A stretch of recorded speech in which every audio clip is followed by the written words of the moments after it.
A top story tonight. Firefighters in California now battling a new wildfire. The Hughes fire is one of 6 burning. It began early this afternoon and has already exploded to nearly 10,000 acres. The fires in Los Angeles have killed more than 28 people, destroyed 15,000 structures, charred 63 square miles. While there have been no serious fires in our state so far this year, experts tell your investigators Colorado fire season is now year-round. And what's coming is not only fire, but a sobering new reality about what we build and how we protect our homes.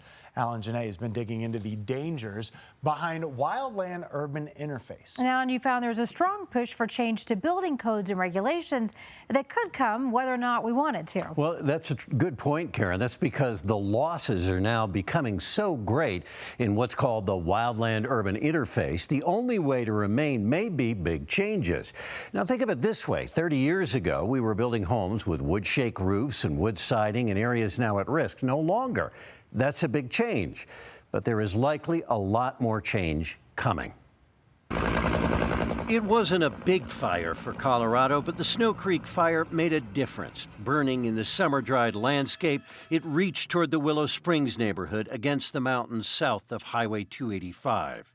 A place still in the cold of January, layered with snow, hardly looks at great risk.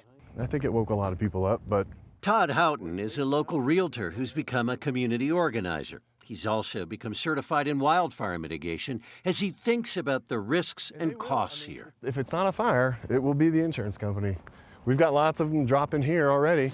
There is a new awareness after yet another cataclysm. Winds spread fire to hundreds of homes at the same time in California, far beyond the ability of any fire department. For most fire departments, if they get 2 to 5 structures simultaneously ignited and there's exposure to other structures, we're going to be behind the 8 ball. Tom Welly is West Metro's fire mitigation specialist. We have to embrace as a society that we've got to live differently, we've got to build differently in order for us to withstand when that bad day comes. We have built homes in areas where fire is sure to come and have added to the risk. Because of what we build them out of, and we build them too close together. But there's a lot of economics that goes into that, and we can't ignore that. The cost of construction and the need for housing. At the National Institute of Standards and Technology, they've been starting and studying fires for 50 years. We can protect high-density communities, but it cannot be voluntary. What they have found, says lead researcher Alex Marangidis, is risk is no longer our own.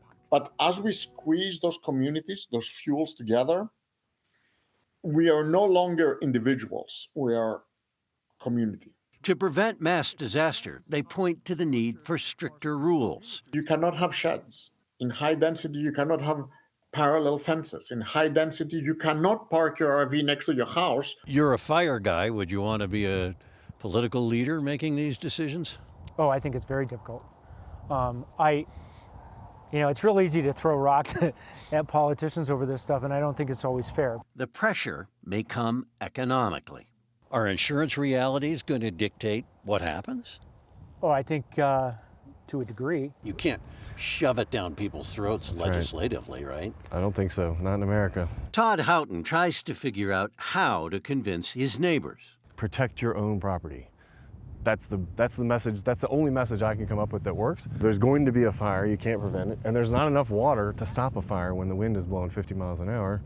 So you have to protect your own property and teach others how to do it. It's the way he believes he'll keep what he has and loves here. If we can just get ahead of this wildfire problem, I'll live here for the rest of my life. That's why we love areas like that, right? We have to harden structures, says Welly, so they are surrounded by fire-resistant buffer zones that allow no ember intrusion. Fences and decks and yard furniture present risks as well as sheds. Now, insurance here could be the catalyst, with insurance companies creating rules that government may never be able to agree to do. So in a way, the people we don't elect are the ones that tell us what to do. All right, Alan, thank you.